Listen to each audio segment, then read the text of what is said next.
What I have noticed is those that are completely anti-Pakistan, and those that are dying to leave Pakistan, if I put them two in a room and had them write down a list of reasons why Pakistan's not good and the UK, for example, is better, I can guarantee you the answers will be matching. Assalamu alaikum and welcome to my channel. I left the UK in 2022 for a life not here in the UK, with many Muslim countries to choose where to live. I was born in the UK. I lived my life in the UK. My grandparents, like many other British Pakistanis, came to the UK in the late 50s, and we've been there ever since. And this is my Pakistani life. Assalamu alaikum guys. We're gonna have hopefully a one take chat between me and Myra. Obviously, as you know, we've been living here for 2.5 years in Pakistan. We have visited the UK twice in that time. So what is the best way to do hijra to Pakistan? So let's lay it down. Obviously you don't have to go through all the tons of vlogs that we've made. Obviously having an income of £1,500 a month ticks a box. If your full family is motivated, that also ticks a box. You need to have a higher purpose. So motivation is something that is personal to each individual, but it needs to be something deeper rooted than the weather, the cheaper food, vegetables, shopping, having maids. You need to have like a higher purpose, because the locals and society in general will be very, very difficult and foreign for you to adjust to straight away. And when things hit the fan, you will need those higher purpose to kind of fall back on. Up until you do move, we do suggest that you visit regularly, make friends. I mean, I arrange a lot of meetups. It's a great place to make friends so that you can connect with people that you get along with. And the main point is having a car sorted out, having a home ready, and schooling for your kids that you've researched and visited and spoken to the principal, you know, had a day visit, brought your kids in, had a look. Then whilst we've been living here, we've been coming across more and more people that have relocated to Pakistan, maybe other countries as well, or the Muslim countries, that say that hijra is a one-way ticket. If you leave the West for Muslim lands, you can't even go back even for a visit. You got a job there. Some people saying also you've gone there because you run out of money, you've gone there because you're benefiting from the West. Yeah, you shouldn't benefit from the West. And we're earning mostly, our customers are from the West. So it's like we're benefiting from the West whilst we're here, so we shouldn't be here. It's technically not hijra. What I wonder, because I made a few notes here, is what I wonder is the one-way ticket hijra people, what do they do about their family that's in the West? Do they visit them, you know, the aunties, uncles, siblings, cousins, grandparents? Just like me and Myra, all of our family, majority of our family are in the UK. So as they're aging, we're not there to see their health, sickness, marriages, whatever's going on. We're not there to see that. I mean, for some people, moving to Muslim lands isn't enough. They need to like cut off and sever every tie that they had to the Western world, which I think that for some people that makes sense, but for us, we've never thought like that. But then it makes me question, like, why didn't they move before? Like, a lot of these families or people that I've spoken to that are one-way hijra people always move when they're well off. Like when they settled, they're stable, they can afford to live in a really nice home in a nice area, they can afford to live off whatever income they have, wherever it's from, they're able to live off that without any issues whatsoever. So I'm just wondering, at what point did they realize that they need to leave and never return? Did they wait themselves until they were settled for them to do that? So they're the questions that come to my mind, because when I did visit the UK, I did get a lot of messages saying that, why have you gone? You're going against hijra, you're doing something wrong, you're promoting a Western country, you're benefiting from the West, etc, etc, etc. So the one-way hijra people, I've never sort of had that mindset, and I think me and Myra had the outlook that we'll come here for 6 months, return to the UK for 6 months, come back to Pakistan for a year, return to the UK for 3 months, return back to Pakistan, and then stay. That was our original plan. Yeah, but things really changed, didn't they, once we got here? Very and that quickly. seems to be the situation with a lot of people. They have a plan, and it often goes completely opposite. Goes pear-shaped. So you do plan, but obviously Allah's the best of planners. And also about the, like the being one-way hijra. If I came here and I was told that if you said to me, we're not going to come back to England, this is it now, I don't think I'd last. Even if I'd originally come here and then I was like, yeah, I'm not going back, I agree with that, I'm going to try it, I wouldn't last, because I just love my family and my friends too much. So even now when we went, it was because I didn't realise this, but I knew I was missing my family, but then suddenly I was like, no, I just need to be with my family, I need to be there right now, and I need to be there for 2 months, I said to you. Yeah. So, yeah. And that seems to be the case. A lot of families are going to the UK in the summer holidays. Some families are going twice a year, but a lot of them are going in the summer holidays, and sometimes you do need that connection between both countries. You can't just cut it off. Some people can, but I don't think everyone will be able to do that. And then on the flip side, there's I've got brothers contacting me saying that stuff like, yeah, I've moved here, my wife's not settling in, wife's born in Pakistan, lived in the UK, but she can't settle into the same village that she grew up in. And I've come to the understanding that even if you take, especially a lady, if you take a lady out of the village environment, even for a year, she will not be able to return back to that same environment easily. It'll be very difficult. You're just not the same, are you? No. Because it's like travelling. Even if you only travel to 3 other countries, you're just never going to be the same person again. Yeah, you'll be changed. A lot of people have that holiday blues, but that it's not holiday blues, it's you changing and sort of appreciating other lands apart from the one that you've grown up in. There's been a discussion that I've had with many people about brothers who have left the West, they've come to Pakistan, they've been here 5 odd years, sometimes 10 years, 3 years, whatever it is. They've married a local woman, and because they've married a local woman, they've been able to live off something as small as £300 a month. That's what I've noticed in the mall. They haven't purchased an AC. They really cut back on the lavish lifestyle. They're not dining out, they're not doing anything that a Western couple would do. So the man keeps to a strict budget, and because the woman's from a village, he finds it easy to try and imitate that village life, even if they're living in the city. So I've seen people even in Barrytown living off £300 a month, somebody in the village living off even less than that, but that's because they haven't taken their wife out of the country, and they've been able to survive off fans and a cooler essentially. But then some people said, you know what, that's wrong, because a lady marrying you would be in the hopes that she has a better life. At least take her to the UK, and at least, or even if you don't go to the UK, at least buy an AC. It's so hot here. People die from the kind of heat this year, especially in the monsoon. That's it's different. Such a sticky heat. That's a different point though. At least But we know of a brother that hasn't installed AC. I think that's so cruel. That you can see that he's sweating his butt off, but he wasn't actually. Yeah. It's so hot though. Unless you're living in a basement. There's two theories here. One is at least get your wife a passport.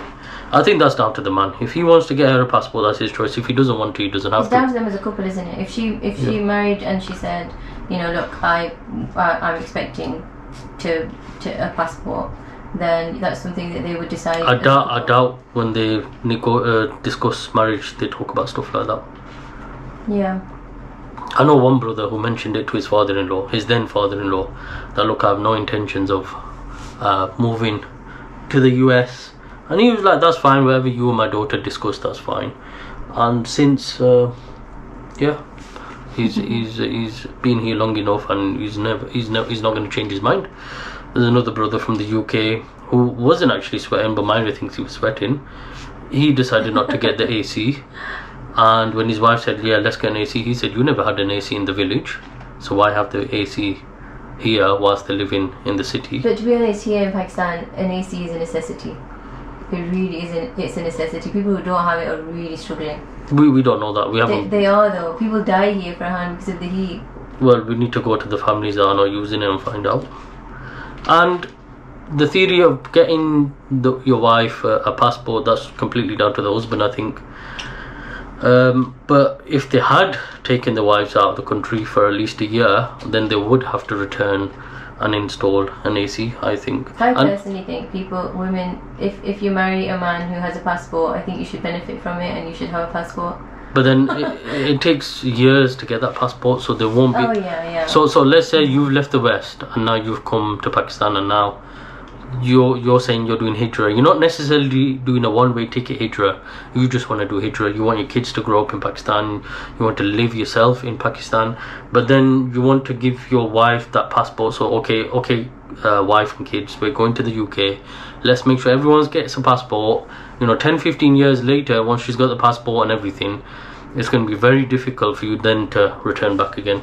And we know many stories of people that have got married from the villages, towns, cities, wherever, and they've not been able to return. And the couple, both the husband and wife, left Pakistan when they were 18, went to the US, and the husband cannot settle back in Pakistan now. He's been away for what, 20 odd years? 20 years? About 20 years. And you can't settle back in Pakistan now.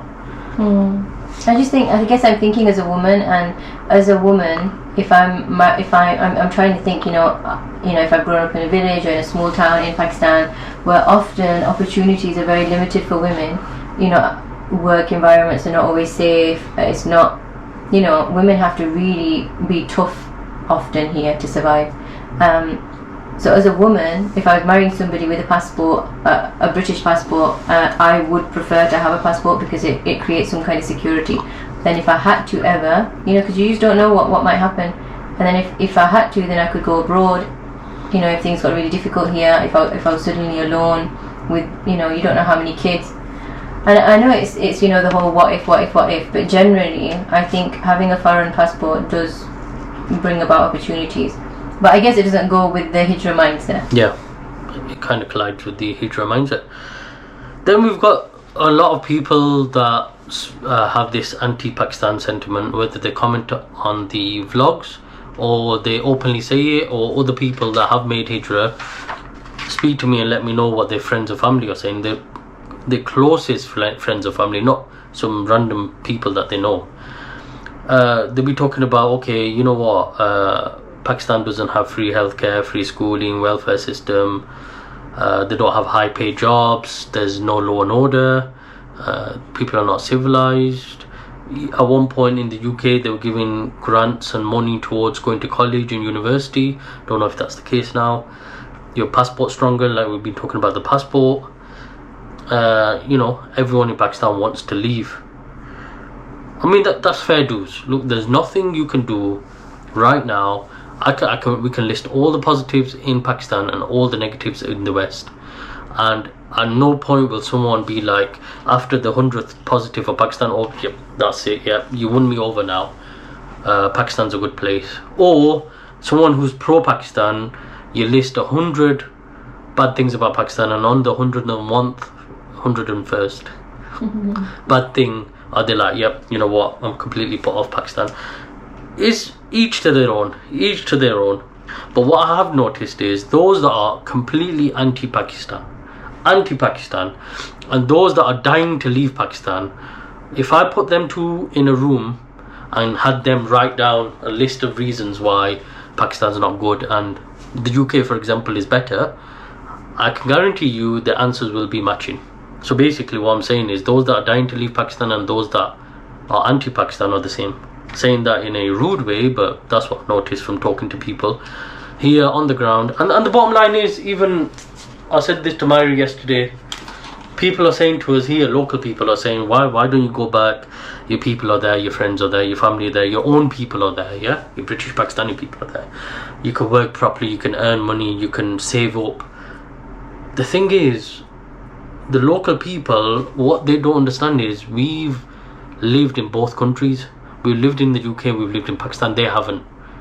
So for us to say that we would rather live in Pakistan comes from a place of experience, understanding, research. Obviously that motivation, there's a motivation, underlying motivation behind all of that. And it's not just money, ease, right? And we can list, like I said, 100 reasons why UK is the best. It's not going to move, well, somebody like me from Pakistan, to be honest with you. And like the comment said, I think you mentioned it as well, like, did you go to the UK to earn money? I went for 2 months. If you really want to earn money, I would suggest doing 4 months minimum. Your first month will be spent on the travel. So like me and Myra went, we luckily got a cheap ticket. If we didn't get a cheap ticket, it would have cost us around about £2,000. So your first month will be clearing that ticket price that you've just paid, right? Your second month will be now earning and paying your way in the UK. Your third and fourth month will be saving to come back. So I wouldn't suggest anyone go for 2 months. They'll have to go for 4 months. There was a brother who recently, he stayed for 4 years here. He got married to a local woman as well, got a kid. He recently went for about 5 to 6 months, and just on Uber Eats alone he's been able to accumulate a lot of money, and he's come back now. So yeah, I definitely think between 4 to 6 months is a decent amount of time to travel to the UK to earn money, if it comes to that. But generally speaking, the families that we've noticed that live here are generally well off. You don't really see them sort of panicking over money or having to travel to the UK. Mashallah, they seem to live in a really good home and have a really comfortable lifestyle. Then you find other people, like I've just arranged a gathering, a meetup, and we've ordered this full lamb with rice, and it depends on how many people attend or what the total cost will be per head. And some people can't afford literally £10. They're saying that's beyond their budget. There's people I've met that will only meet up if we're gonna have tea and nothing else. Tea meaning something that's about 20p, and otherwise they won't meet up. So there's a variety of people that are living here on different sort of budgets. And it wasn't that long ago when I spoke to another family. He said, yeah, you know what, I've just turned up here, we've got a village home anyway, so I've moved my whole family. My kids love it, my wife is struggling, but you know, I'm here. I don't have much money to my name, but I'm here. So I think everyone does the move to Pakistan for whatever reason they want to, whether it's for the kids, whether it's for the ease of life, for cost of living. They've generally had enough of the UK, or maybe it's for hijra. So generally it's just completely up to you what you want to do. But I wouldn't want to be that person that says, you know, this is a one-way ticket and we're not returning. I mean, there's a brother, I mentioned this before, who's given up his passport. He hasn't told his wife. He married a local woman. He's given up his passport. He's only got a Pakistani passport now. Now you tell me what will happen in 10-15 years time when mashallah he's got 5-6 kids and they're growing up, and then the wife's like, you know what, they've done school here, they've gone to a private school here, what, they should go abroad to college and university, and you know, they can easily get a passport. Kids can easily get a passport. It's your spouse that can't. She'll have to go through the whole process. So what if the wife says, okay, let's take them to the West, let them do college and university, do a few years work experience, and then let them return. And at that point he says, you know what, you're right, but guess what, I don't have a passport anymore. So they'll have to do the visa process. Like, will that relationship stay? I don't know. Has he done the right thing? I don't know. Has he done the wrong thing? I have no idea. I think it's his personal choice what he does, but we all know, and this has been the case for years and years and years now, that when a man or a woman marries somebody who's come from the West, they are expecting a passport, because it improves your life, improves your opportunity. There's been a lot of situations where the guy said to me, you know what? So it could breed resentment. Yeah. Especially women, we're like that, where we think, oh, but this could have been, I could have had this, I could have had that. Yeah. You've stopped me from having it.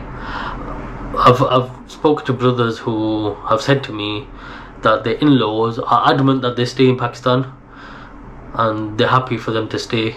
But I don't know how truthful that is. I think out of hospitality, generally the understanding here is families, especially in the village, are very hospitable. They would want you to stay. They won't have the heart to say, you know what, why don't you just, I can see you're struggling, why don't you just whoo? You know what I mean? But then I've spoken to other brothers who've done hijra like 5 years ago, and he says every time he goes to his in-laws' house, every time they're like, when are you going back? When are you going back? And it's been 5 years and they're still saying it. And then they've got cousins that are saying, come on, just get me a way out of this country, just one way. It can get to you sometimes when they want to do or tell you to do something that you've completely gone against. Like, isn't it enough that you can see that we've turned up here and we've settled here? We have to appreciate though that before us returning, people didn't return.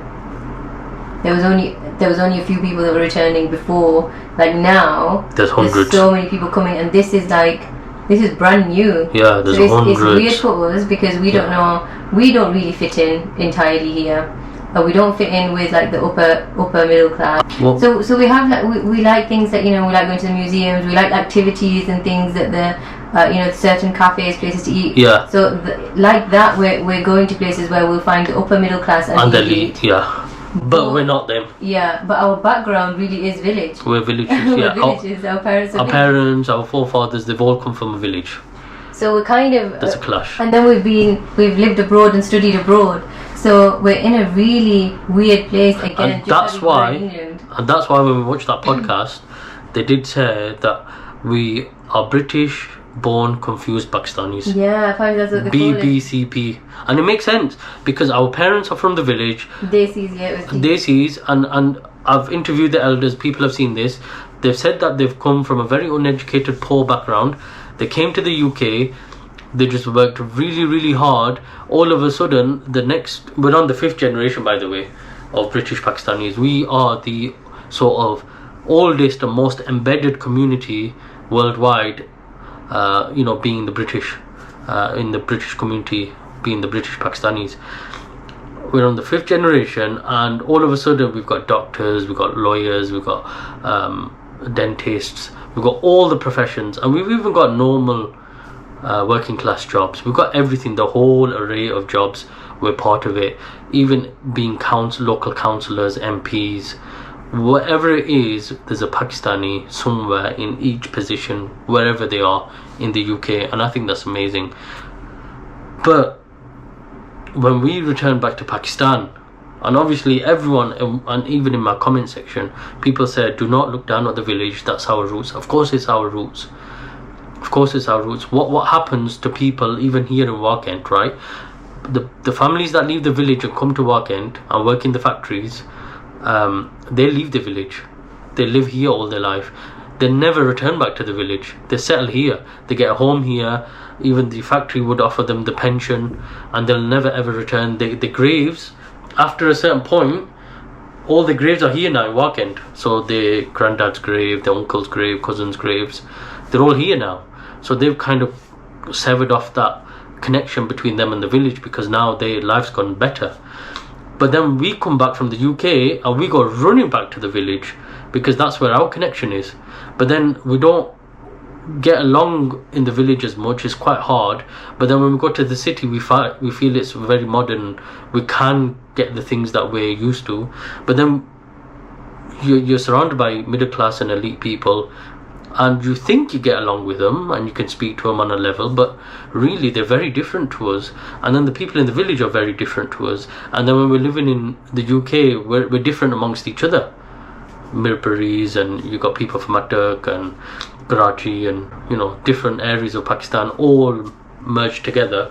We're all very different from one another. And then you got the tribes and stuff like that, and brotherly system. Generally, the British Pakistanis, if you just find people that you're on a wavelength with, you just get along. They do on a similar background. On the street level, okay, yeah, you get along. Come to marriage, right? It's a whole different chapter that opens up. Come to the committees in the masjid that running the masjid, mate. Forget it. You might be all Mirpuri, mate. When you start naming those tribes and they start ganging up on each other, right?